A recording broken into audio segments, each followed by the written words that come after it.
Hello, dear fans, friends, and subscribers. Welcome back to Cricket Happenings. And on this Cricket Happenings show, we are going to look at the fifth One Day International, which was played at the brand new stadium, a brand new cricket pitch, the Optus Stadium in Perth along the Swan River. It was a picturesque sight, I would say. And well, no one knew what to expect. It was a brand new pitch. Stephen Smith, the Aussie captain, won the toss and decided that he would insert England to bat. And well, England, I thought, were definitely restricted to a score which was modest proportions of 259, but Australia could not go past that particular total and lost the fifth One Day International by 12 runs here at the new ground. And there was a huge crowd assembled, as they have all the modern infrastructure that is required, I suppose. And it was Tom Curran who would remember the first day in this particular ground, because he took a 5-wicket honor. Also Australian bowler Andy Tye also took 5 wickets in England innings. So and this was the maiden 5-wicket hauls for both the bowlers, but England were the ones who finished on the winning side. So England won the series 4-1 against Australia. Now, the third T20, as I said, it was very important for Pakistan to go with some glory, not with glory, at least, salvage something after a very tough tour of New Zealand. And that's what they precisely did. It was a close game, but in the end, it was Pakistan who were the victors, as they beat New Zealand by 18 runs in the final T20. And not only that, by doing so, Pakistan retained their number 1 ranking in T20 cricket, and that's what probably made the Sarfraz Ahmed, the Pakistan captain, who was really cork happy after this victory. Well, so, and also we look at some the team which was selected. In fact, as you know, now the focus will be shifting on to the one-day internationals between India and South Africa, but we are also talking about the T20 series which is coming up later. And Suresh Raina has made a comeback once again into the Indian team for the India-South Africa T20 series. So that is something. And also some news on the IPL, where some young players were getting their first opportunity in the Indian Premier League. But first, as I said, we will talk about the game, the fifth ODI, England versus Australia, played at the brand new ground and a brand new pitch, Optus Stadium. It was definitely looking like an Optus, I would say, because the way they were showing it on the television screen, it was a really picturesque sight. One could watch it. And as I said, there was a huge crowd yesterday, and especially being the weekend, there was a holiday crowd that had assembled at the Optus Stadium in Perth after saying goodbye to the WACA, which gave international cricket a lot of wonderful matches to savor. But now, as I said, let's talk about the fifth ODI. So the Australian captain Stephen Smith actually winning the toss and electing to bat, and what definitely one saw on this new cricket pitch was that it was a very large ground, and what one saw was that the ball, there was good carry on the pitch. And also, there was a bit of movement for the bowlers and also a bit for the batsmen as well. So, it was a bit of everything. I would say it was not something which was loaded only against the batsmen, only for the batsmen or the bowlers. It was loaded for both the batsmen and the bowlers. And we had a nice game of cricket, I would say, as far as this particular fifth One Day International is concerned. So, let's have a look at what really happened there. So, Jason Roy and Jonathan Bairstow opened the innings, and Jason Roy probably liked this pitch very much, because the way he was playing,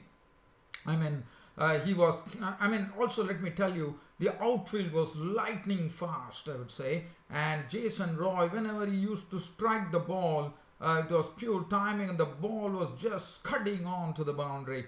As such was his timing, and such was the timing of his strokes. And Jason Roy is such a natural attacking player to watch, and what a treat to watch. And one of the shots that he hit was something which would have definitely not pleased Mitchell Starc at all, as Mitchell Starc was slammed right over the head for a beautiful six by Jason Roy early in the piece. and suddenly this England innings was getting away with Jason Roy hitting all those boundaries, and things were really starting to look bleak for the Aussies as they were going at a clip of 8 runs per over. Mitchell Starc was the one who received the maximum of tap. Hazelwood also could not do much, and the runs were just cascading. But then finally a stop was put to it. It was Jonathan Bairstow at the other end, also doing a fine job, I thought. When Jason Roy was there, it was Jason Roy who was really leading the show, with Bairstow's contribution only 20 runs or 20 odd. And the first wicket to go was Jason Roy. Jason Roy was the first to be first dismissal, but after making 49 attractive runs of 46 deliveries, 7 fours and 1 6, he was caught by Hazelwood of the bowling of Andy Tye for 49. That was wicket number 1. After that, Alex Hales came in and joined Jonathan Bairstow. So Jonathan Bairstow really turned up his game a notch once Jason Roy left, as he became the aggressor and allowed Alex Hales to really settle in, as both started steering the England innings along after a wonderful start which was given by Jason Roy, with 71 runs added in 11 overs. And as the score as the score reached 117, the next wicket fell, and this was the time for Jonathan Bairstow to lose his wicket, as he was clean bowled by Starc for 44 to 48 deliveries, 4 fours and 2 sixes. Alex Hales was there in the middle, but definitely Alex Hales was not really looking for very quick runs. He was just waiting there, and he got a partner, Joe Root, who one knows that how solid he is, as he came in and started settling down this England innings in the company of Alex Hales. But then Mitchell Marsh was bowling a very good line. Adam Zampa was introduced pretty early, and both were doing a fine job, and Marsh was the one who picked up the wicket of Alex Hales when Alex Hales was caught by Maxwell of the bowling of Marsh for 35, 47 deliveries, 3 fours and 1 6.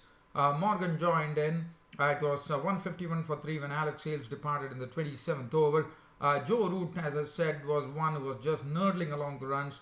As you know, he's never in a hurry in limited overs cricket or in any form of cricket. Morgan came in and Morgan failed. Morgan was caught brilliantly, I thought, by Stoinis of the bowling of Marsh for 3. So that was wicket number 4 for 157 in the 29th over. Josh Buttler contributed 21 of 25 deliveries with 1 4 and 1 6, and Andy Tye was the one who actually picked up his wicket. So Josh Buttler was gone, and then Moeen Ali once again continuing his very poor form in this particular tour of Australia, as he was caught by Tye, and Adam Zampa was the one who and Adam Zampa today, I have to say that he really bowled an excellent line, I thought. And then Joe Root was the only one who was left to steer the England ship, but unfortunately there was not much support coming in from the tail enders. And the reason I say the tail enders, even though they had a bit of batsmen, as I said yesterday, one more credit for England, I would say, is that they rested Mark Wood, they rested Chris Wokes, and they rested Liam Plunkett, and they went into this particular match, and it showed that England had loads of reserve talent as far as batting and bowling is concerned. Adil Rashid was not out on 12 of 16 balls, 1 4. David Willey was not to tie for 2. Tom Curran not out on 11 of 7 with 1 6 hit. Jake Ball was bowled by Ty for naught. And Joe Root's contribution, 62 of 68 balls, 2 4s. He was the 9th man out, and the England innings finally ended at 259 with Andy Tye returning figures. His maiden 5-wicket haul in one-day international cricket. 9.4 overs, no maiden, 46 runs and 5 wickets. Splendid spell from Andy Tye. Adam Zampa was the other one who was pretty impressive. 10 overs, no maiden, 146. Glenn Maxwell had a trundle as well. 3 overs carved for 23. 7 overs for 24 runs and 2 wickets for Mitchell Marsh. 9 overs for 51 for Josh Hazelwood. Mitchell Starc was the costliest. 9 overs, 1 for 63. So the Australians were given a target of 260 runs to win from their allotted 50 overs. And it was not a good start at all. Tom Curran was the one who provided them a very quick breakthrough, as he had the new cherry in hand, sharing it with David Willey.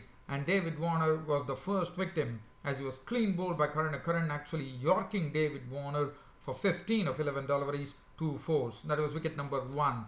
Travis Head and Marcus Stoinis was promoted in the batting order. He was given the one drop position to go over there and give company to Travis Head. So Travis Head definitely, as you know, he was in some good form as well. And the other end, Marcus Stoinis was looking pretty good with his stroke making as the score pushed along to 86. And then Travis Head was the next victim. Now Travis Head was run out, I thought, brilliantly for 22 of 30 deliveries, 2 fours. So that was the end of Travis Head. Stephen Smith, who definitely I have to say that has not done well in this ODI series at all, and already there was one stumping chance which actually was almost stumped in one particular delivery from the bowling of Adil Rashid, but this time Moeen Ali was the one who picked up his wicket, with Stephen Smith getting stumped by Butler to the bowling of Ali for 12 with no boundaries or no sixes. And then, but the good thing for Australia was that Mark Stoinis was rooted at the crease and he was looking pretty solid at that time. Mitchell Marsh came in, could not do much, gave a return catch to Ali and was out for 13 of 11 balls with 2 fours, and the run rate started mounting with Glenn Maxwell joining. Glenn Maxwell, in fact, it was after Mitchell Marsh was gone, it was Glenn Maxwell and Stoinis at the crease. Glenn Maxwell hit a few blows, but it was Stoinis after contributing. He had done all the good job. I mean, if you look at the score, Australia were still, they had a good opportunity. At the 34th over, Marcus Stoinis departed to the bowling of Rashid, but after making 87 of 99 deliveries, 6 fours and 4 sixes, absolutely suiting that role of one drop that Australia experimented yesterday. And Glenn Maxwell was there at the crease, and Tim Paine was still Tim Paine to come. So one recognized batting pair which was yet to come for them. But then it all depended on Maxwell and Tim Paine. But Maxwell, after making 34, and this was the time where Tom Curran was coming back for his second spell, and Tom Curran gave a brilliant exhibition of reverse swing bowling as Glenn Maxwell was beaten all ends up. In fact, Glenn Maxwell, the bowlers were into absolutely, the Australian batsmen were at an absolute loss to know which side the ball was going to really swing, because Curran got some reverse swing there, and Glenn Maxwell was the first victim. LBW bowled Curran for 34 of 39 deliveries, 3 fours and 1 6. And then Mitchell Stark was caught by Butler to the bowling of Curran for naught. Andy Ty was gone for 8 to the bowling of Ali of 11 balls with 1 4. And Adam Zampa lost his stumps to Curran for 11. And then the run rate really started climbing steeply. They required almost like at one stage it was they required like 12 runs per over to actually push it along. And in the 47th over, Zampa departed. So one could imagine that there was still a long way to go with only Tim Paine. Tim Paine was the sole hope, but that all vanished pretty quickly with only 11 runs added. It was the end of the Australian innings as Curran actually clean bowled Tim Paine for 34 of 44 deliveries, 2 fours and 1 6. Hazelwood was not out on naught, and the Aussies were bowled out for 247, and they won the match by 18 runs. It was actually the match was won by 12 runs. I'm sorry, the match was won by 12 runs by the Aussies, by the Englishmen, and thus Australia losing the series to England, and England winning the series 4-1. A very, very convincing win at that. David Willey, 9 overs, 1 maiden, none for 37. Tom Curran, 9.2 overs, no maiden, 35 runs and 5 wickets. His maiden 5-wicket haul in one-day internationals. Moeen Ali, 10 overs, 3 for 55. Adil Rashid, 10 overs, 1 for 55. Jake Ball was a bit costly, 10 overs, costing him 58 runs. The man of the match going to Tom Curran, and player of the series taken by Joe Root. One thing that I would like to add is that England are showing that they have tremendous reserve talent here. Resting Mark Woods, Chris Wokes and Liam Plunkett, they went on to win this particular match. So it really says a lot about England's reserve talent which is coming up. It only leaves me time for as far as the third T20 was concerned, between Pakistan and New Zealand. As I said, it was a very important game for Pakistan before they leave the shores of New Zealand, because they've been having a very tough time here in New Zealand, as we all know. So let's have a look at, so it is going to be a brief summary as I'm really short of time right now. So let's talk about the Pakistan innings. So Pakistan batted first, and definitely they did a good job. They raised the score to 181. Once again, the Ahmed Shahzad played some attractive strokes in his 19 of 18 deliveries with 3 fours, which was good to see. Fakhar Zaman once again continued his good form, making 46 of 36 deliveries, 5 fours and 1 6. Babar Azam made 18 of 17 deliveries, 1 4.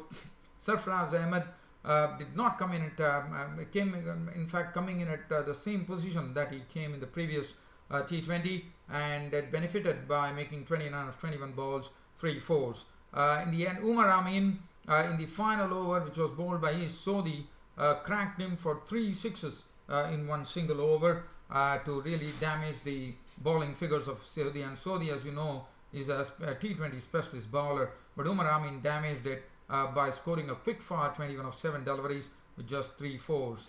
Haris Sohail was not out in the end at 20 of 12 balls with 3 fours. Fahim Ashraf was bowled but bowled for 8. Amir Yamin hit it out towards the end, not out on 15 of 6 deliveries, 1 4, 1 6.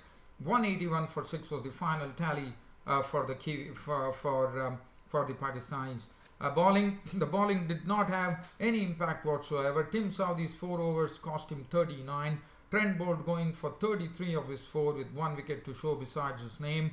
Colin D. Granholm 4 overs, 1 for 36. East Sodhi 4 overs, 2 for 47 was a bit costly, as he got some real bashing from the hands of Umar Yamin. Santner 4 overs, 2 for 24 was the best bowler on side yesterday.